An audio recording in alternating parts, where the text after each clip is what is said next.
I'll slide it over my notes, so you can ignore me and look at my notes, or you can listen to my, let me show you this before I show my notes. Let's see here.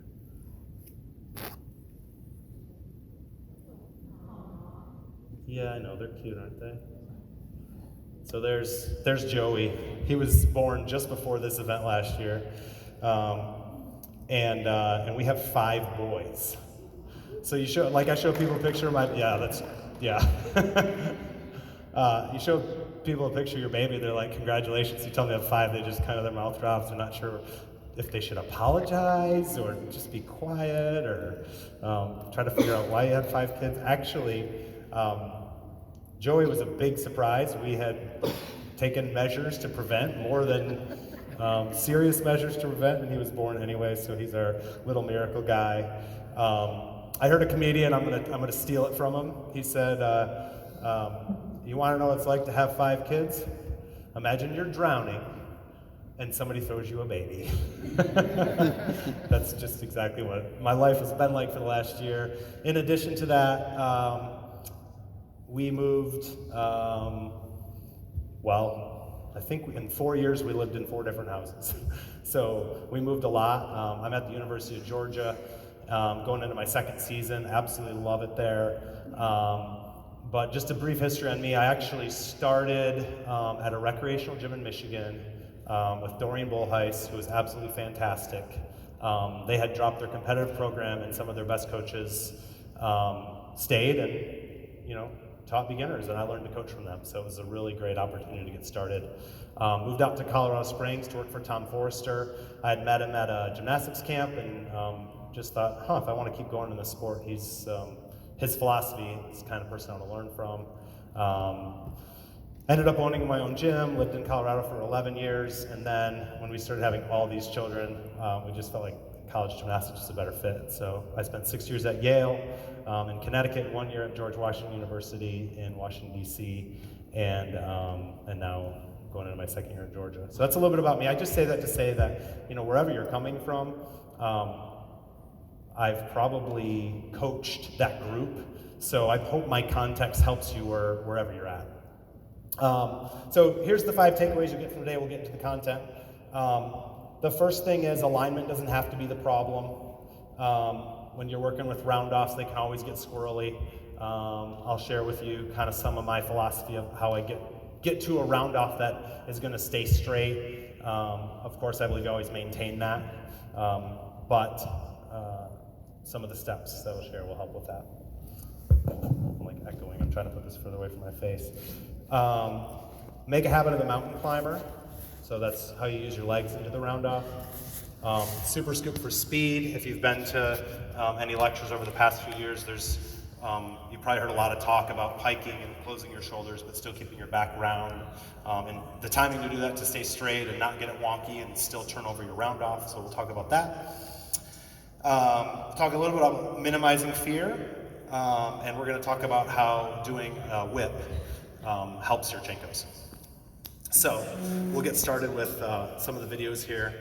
I will try. I always have people want me to replay the videos for them, so you can ask. I may keep moving on, but I'll always let you video at the end if you want to.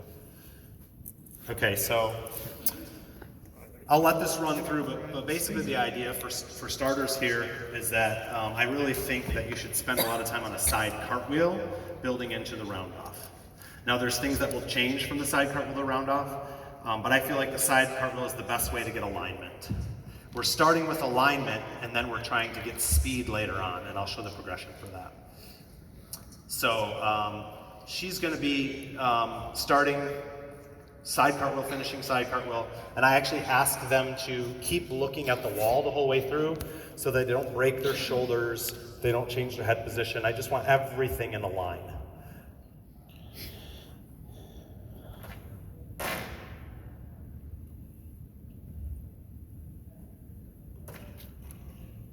So we're trying to have flat hips, open shoulders.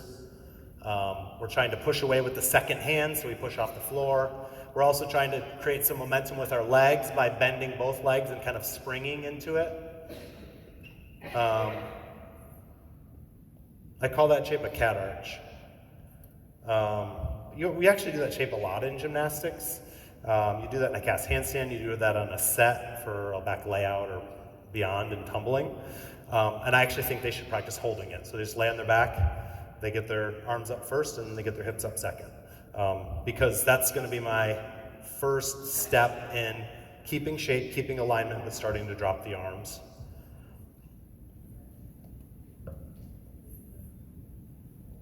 When they first start their cartwheel stepping work, I want them to feel flat hips, even though later on we're gonna pike. Because they have to know where that shape is when they start moving through it. That was just pushing back, walking in that shape, and here's pulling the chin in that shape. I'll talk about it later. I won't spend a lot of time on this, so I'll explain it now. A military chin, it's an aggressive neutral. You actually pull back, like you're saluting somebody, because it's the only way that you can feel your head and continue to create back rotation.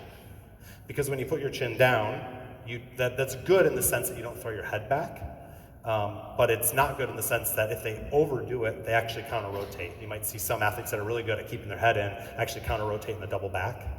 So I like to use the military chin because it is a backward motion without throwing the head back, and it works really nicely coming off the table and pulling to a military chin to get the chest up and really start to create that rotation. So I'm doing it early on so they learn it when they're little.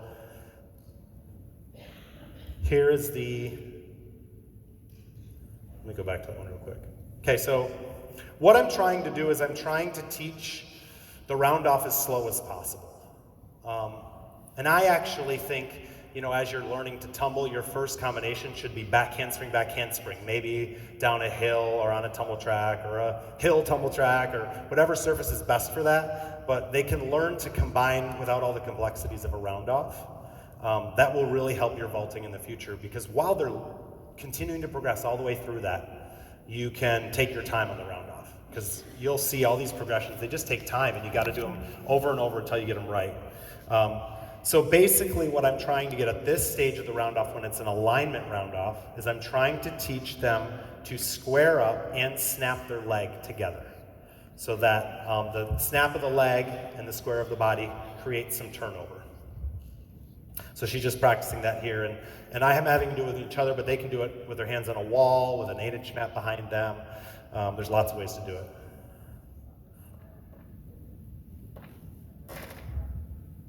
So now that's the goal, is her to late, and she did a great job of being late. She was a little earlier, part of the reason she was crooked. They're trying to be late, snap in, and turn over, because we're starting with good alignment and being late. So the whole goal there is to stay sideways as long as possible, and then snap the leg at the same time they turn. Go back to that real quick.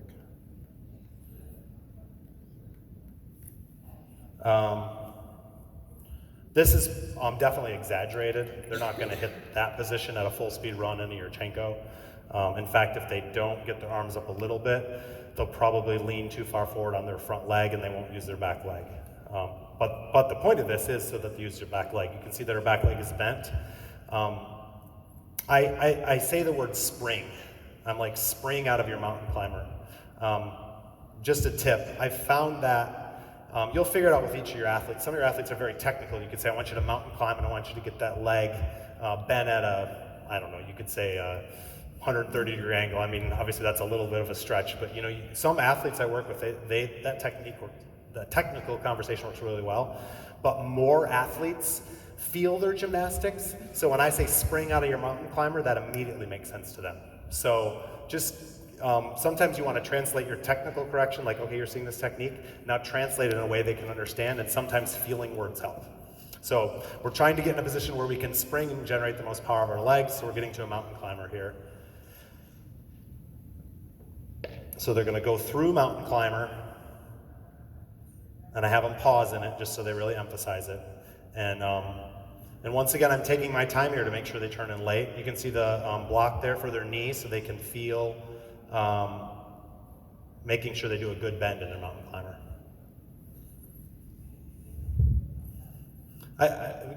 As we talk about the Yurchenko, this is what I'm looking at. I'm looking at, obviously they've got to have a good rhythm in the run. We'll talk about that in a little bit. But then I'm looking at their mountain climb, if they're getting on their back leg, if they're springing out of their legs, and if they're scooping through and turning over. That's such a huge part of the vault. If they don't do that part, you can correct what happens on the table, but you're gonna get small changes. If you wanna get exponential changes, fix the round off. So that's kind of where we're going with this. So once again, I'm not rushing the round off. So they might be doing some other skills, they might be back handspring or even connecting, but they're still, I'm being really patient with this and getting exactly what I want. Just a side note on that, I get the opportunity to go in a lot of gyms recruiting. So it's really great actually, because I get to see what everybody does with their athletes. And I would say the one thing that distinguishes the gyms that produce great athletes from the gyms that produce good athletes is their level of expectation. So if they're willing to be patient to get what they want long enough and stay on top of it and keep correcting it until they get what they want, those are the best athletes. And you can do that in a positive way. You can do that putting the athlete first. So, all right. So we're just bringing our legs together late. They can do that into the foam. They can do that off of kind of a raised surface onto 8-inch mats or a resi, like you'll see her doing here. Just trying to have their first experience with a round off, not landing it. Because as soon as you ask them to land it, but you want to turn it over more, now they're thinking, well, I got to control my momentum, so I'm going to try to do what you say, but I'm still going to stop myself. And this is setting it up so they can keep going with confidence and keep turning it over. Because that's where we're trying to get to, where they're turning over the round off. And we just are building it to a level surface.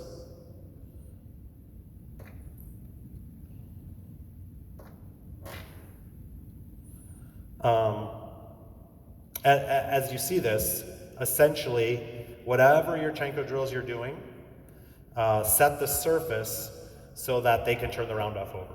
So if their round off isn't strong enough, don't have them up on a springboard yet, have them level. Or for that matter, have them down a wedge or something.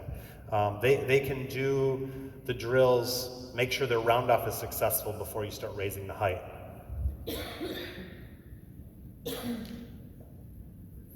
All right, I'm going to move to the next slide. I've talked about this.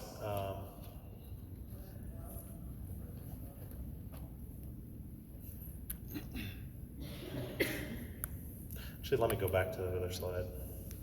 I forgot to say something. No, I did. Never mind. I'm getting ahead of myself. All right, this is just going to go through some entries in slow motion. You see she's got her mountain climb there. Could be a little stronger. There's a little flight onto her hands that I'm going to try to get rid of. I'll talk to you about that later, about how to, you want to have as little flight as possible right here. You can see there's a little bit of time where her hands and her feet are off the ground. You want to minimize that as much as possible. Otherwise, they're going to be putting, she's putting just a little bit of her effort into diving forward instead of rotating. And we'll talk about that too. I don't think you need to see all these. It gets the concept across.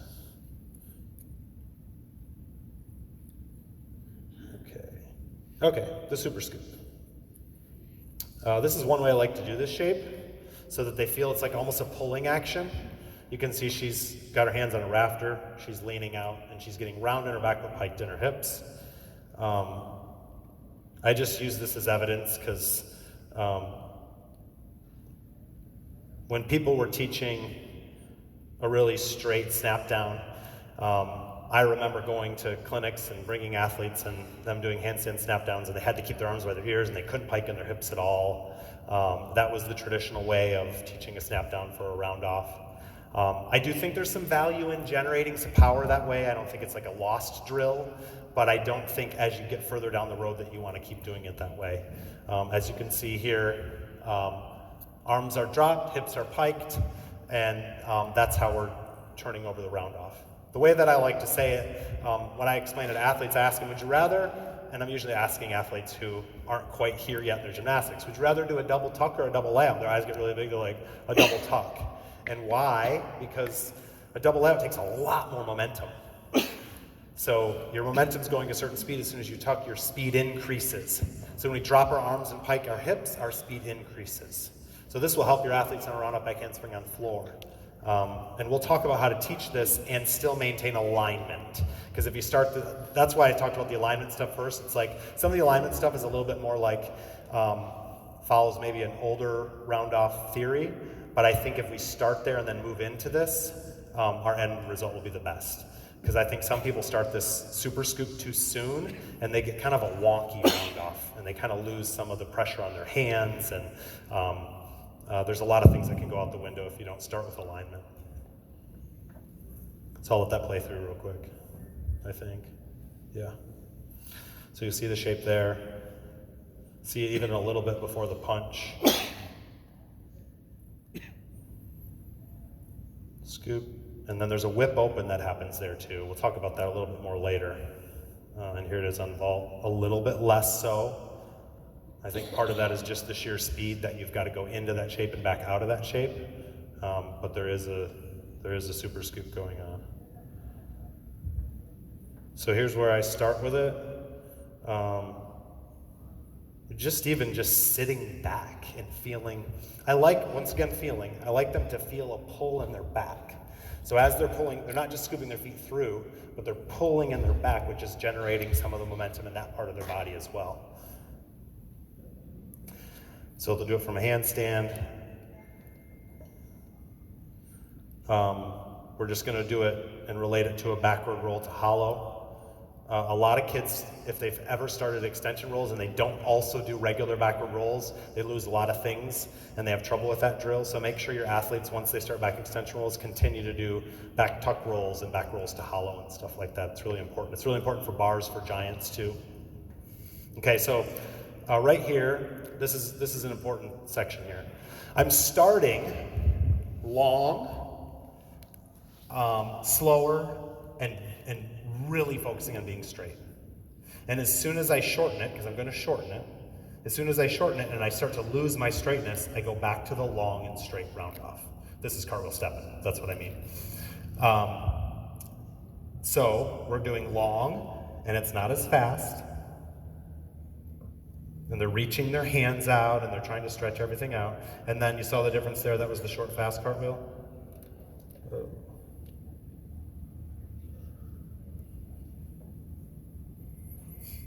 So the short, fast cartwheel, we're going to generate the short and fast part on two parts of the skill.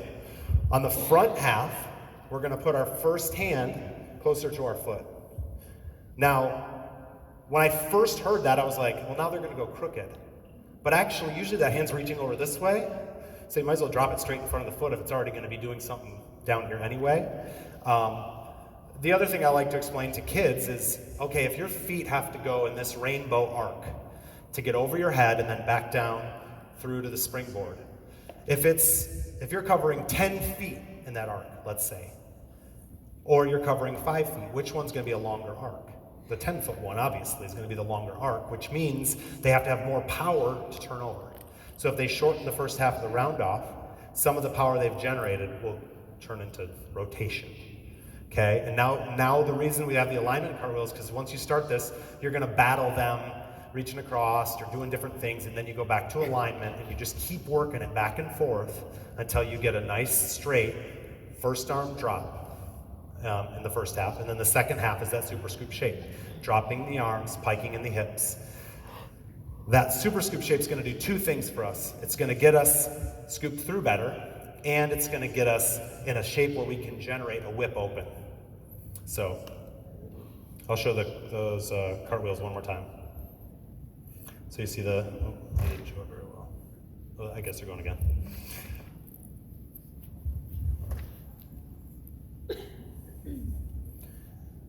Once again, I saw some bent arms, so I'm going to fix that. I mean, there's definitely things you're going to work on. So now I've got the mountain climb, I've got a straight line for alignment, I've got, I'm just setting it up for success. Now, what you don't see here is sometimes I'll put panel mats on either side. So they've got the block, they're putting their knee down to mountain climb. It's probably going to scream at me. I better go over here. They've got the panel mats on either side so they don't step across. They've got the hand mat in front of them to keep their hands in line. And I'm putting them at a distance where they have to drop their arms or they'll overshoot the board. So those are something I learned. I heard a story, it was so long ago, I don't even know if it's true, but maybe some of you know the story. I heard Neil and Patty Resnick were coaching their kids, and their kids were reaching across, their hands across on the mat. So Patty went and took the hand mat, took it away, came back, had cut it in half and set it down for them.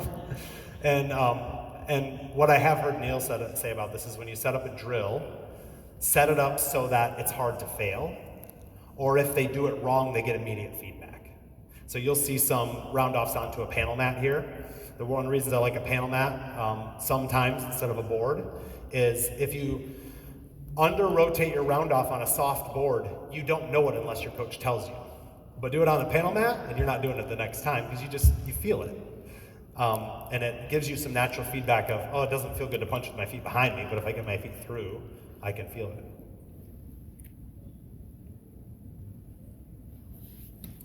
So we're going to talk about from the super scoop to the whip open. I just have them going through that pull to scoop, and then if you see they're pushing through their toes there, because I want them to feel the whip come, pushing toes, tightening quads, pressing hips, swinging arms. It's all going to end up happening at the same time, but I'm starting with it like a wave in slow motion so they kind of understand that I need to feel all these parts of my body, and the most important parts are down here. When kids are little, a lot of times they learn a back handspring, they throw their hands really fast to the ground. And then if any of you have ever spotted that first Yurchenko and they do that, they throw their hands really fast to the ground, and you've got to really push them to get them up onto the table. This is trying to help them understand that so that doesn't happen. Here they're sitting in a super scoop position and just whipping open to a handstand. I don't do this one a lot, only because you'll see this one is set up perfectly, that she's able to kind of go right into a fall from it, but typically there's a lot of form breaks in it if you don't get it just to their height, and I've never had a group of kids that are all perfectly the same height to do this drill a lot with, but I do like to have them experience it so they feel it. Any questions? Yeah? What do you do for hand placement in the round off? So when they're little, and I'm doing that long alignment cartwheel, I'm doing perfectly sideways. The reason I'm doing perfectly sideways is not necessarily because that's my end game, but I can make a change from here by just turning that hand in. Whereas if I start there, I'm probably going to get reaching across. Turning the hand in is best for some athletes, keeping it sideways is best for others. And I'll do a lecture on, and I'll talk about kazamatsus. I actually have them block with their hand this way in a kazamatsu. So you'll have to come tomorrow if you want to hear more about that. But essentially, if I start here, then I can change it later on. And then I change that based on, and I'm working with athletes I got from somebody else. So there's some things I change and some things I don't. If I feel like this is too much pressure on the wrist sideways, and I get less pressure turning it, I'll turn it in. If they're bending their arm when they turn it in, I might have them turn it here to get their arm straighter. So it's something I play around with. There's certain things of technique that I fit to the person, and that's one of them. When you teach the arm drop for the round off, you teach that on the floor at the same time you're working the Yurchenko? Well, first of all, the point of this is hopefully, one of two things is going to happen. Either you can get your whole club to teach their cartwheels, round-offs, and back handsprings the way that I talked about, or you can't and you're going to fix things. So if I get to the situation where I can't and I need to fix things, I'm going to try to find a season of the year where I can go back to all those basics. Like they might do a month where they're only doing cartwheel step-ins and we're trying to build that. And then I'm doing other things that don't have them doing a lot of round-offs, so when I start to introduce the full round-off, I can make a change. I start to introduce the arm drop once I know their round-off has good alignment. If I have reach across problems or step across problems, I'm going to go back and work alignment before I work arm drop. So it's actually really hard if they don't drop their arm in their, like I try to get some level 10s to do this, to get in a little bit closer to the board, to drop their arm and to shorten that round off and get rotation. And I mean, I spent probably a month on it and I only made a little bit of progress with them. Whereas like with my teams that I work with now, it might take me a whole year to shape that round off the way I want it to. So, so the easy answer to your question is, I teach them to drop their arm when their alignment's straight. And if I know it's not straight, then I find the time of year that I can go back to it and fix it. You can drill it, like during season, for example, and so they get the drills, but you're probably gonna have to have a season of not doing that bad round off to come back to the good round off. Okay. Here's just some more drills that show the scoop. I mentioned the panel mat drill. I think that's the one I have next here. Yeah, so I have that all lined up how I want it. Okay, so you see that setup there. The hand mat's giving them feedback if their arms are straight. The panel mats are giving them feedback if their feet are straight. It's not really giving them feedback. They're not going to step across in that setting. You start from a hurdle and you build the run to this. You're not going to just throw panels down there at a full speed Yurchenko to try to fix their round off. I actually did it with one of my athletes at Georgia last week. I actually was thinking she needs that, and I said, "Did you ever do anything to fix your feet and your round off?" She got a big smile on her face. I said, "You put panel mats there, didn't you?" She goes, "Yep." I'm like, "Perfect, we're doing it." But I wouldn't just throw that to her if she'd never done it before. I would build it slowly. The next thing you'll see is the panel mat. Once again, this will give you feedback if you don't scoop. The next thing is you see the resis there. I'm trying to get them to go as far as they can across the resi. If they go far, they turn the round off over for me. And then we're going to build. If that's going well, I'll have them back handspring. Or back tuck maybe first, depending on what I think of their back handspring. If they have a great back handspring and I trust them, then I would have them do that next. Otherwise, I'd have them back tuck, back handspring, and then my goal is to whip and to try to get the whip to go all the way across so that they can learn that getting to that shape of the round off and then pushing through their toes and tightening their quads and getting their hip up is going to generate rotation. Basically, the faster you rotate from the board to the table, the more power you have in your block. And probably, if you have blocking issues, your shoulders are closed, or you're twisting early on a Yurchenko full, those things are probably coming from you didn't turn your round off over and you didn't get your hip up enough. So your body is low on the table, so you're making adjustments. You're bending your arms, you're pulling your toes too soon. There's a lot of things that start to happen. If you see those problems, look back at what comes before it, because it's probably, if you just keep saying straighten your arms, eventually they might figure out to make the actual correction they need to make to do that, but not because you helped them with correction. Look for the early things that we just talked about. That's why I spent so much time on that, because honestly, if you do that, you're gonna have good Yurchenkos. All right, so let's see.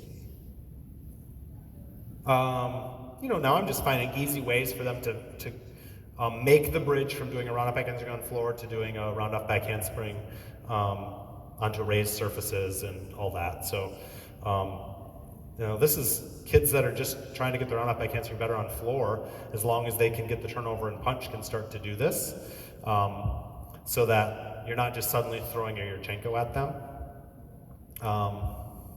You're gonna fix little things that help their floor anyway. So I'm just building this up. A lot of times I'll have a stack. They can pull one mat in, and then they've got 2 8-inchers, and they got 3 8-inchers, and they just get to build it up as they're ready. And then I'm just correcting their technique. All right. That one station I showed, this is going to show you a little bit more than that with that. You can start with a cartwheel step in here and really get them to generate rotation by springing through their mountain climber and dropping their first arm. Then we're going to do it to a punch sit. This is just going through the progressions I explained.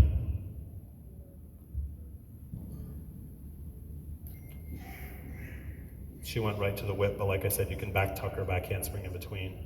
I want to fix that whip. I want to get the shoulders open as long as I can, arms by the ears as long as I can, hips open as long as I can, because I don't want them pulling the toes too soon in their Yurchenko, and I want them fully reaching their arms. So they're not quite doing this whip how I want them to do it. But I gave them some of these drills in one day and needed to get it on video, so that's kind of how we ended up there. I think I have on video somebody who does the whole thing well. She actually does, oh, this is a different one, but I actually start there. There's a panel mat there. I think the other one shows up better. So I soften up the table, I put as low as I can. When I say start there, I mean when I'm finally going to the table, I'm actually not spotting them on the table. They're punching up to this. They're maybe back tuck up to this. They're doing things and getting experience running at it.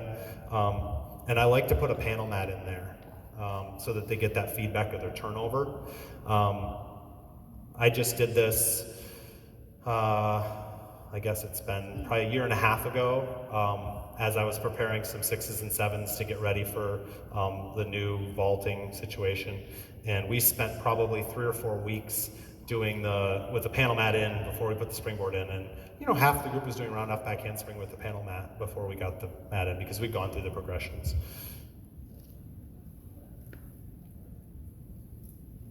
This is where I want to go with that. I want to get them, if I can get them doing that, flip's easy, no matter what surface they're going to land on. That's actually on a panel mat, so I know she's turning her round off over. I know she's going through the right shapes because she's able to snap up onto that, and I can fix all those things. She didn't do it, but eventually I can have them land and roll backwards down the hill, so they're going through the whole experience, the whole motion that they're going to do.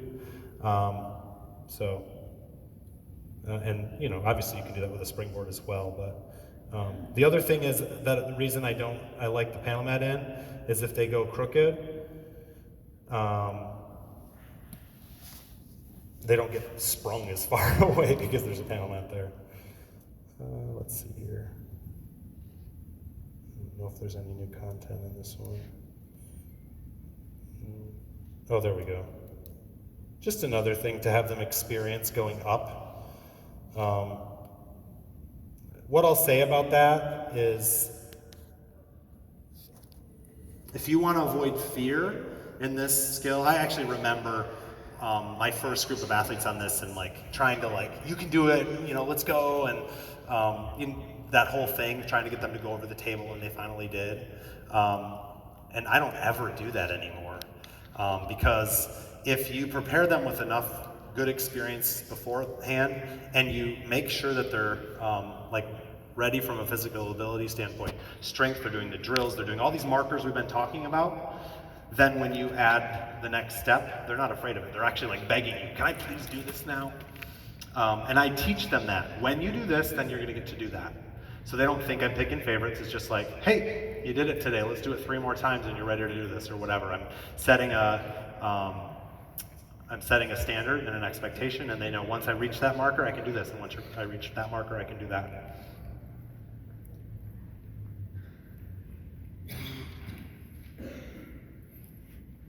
Come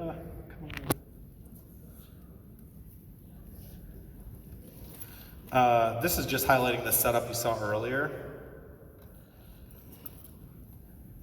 So she's doing a full speed run to an 8-inch mat. You see that whole setup?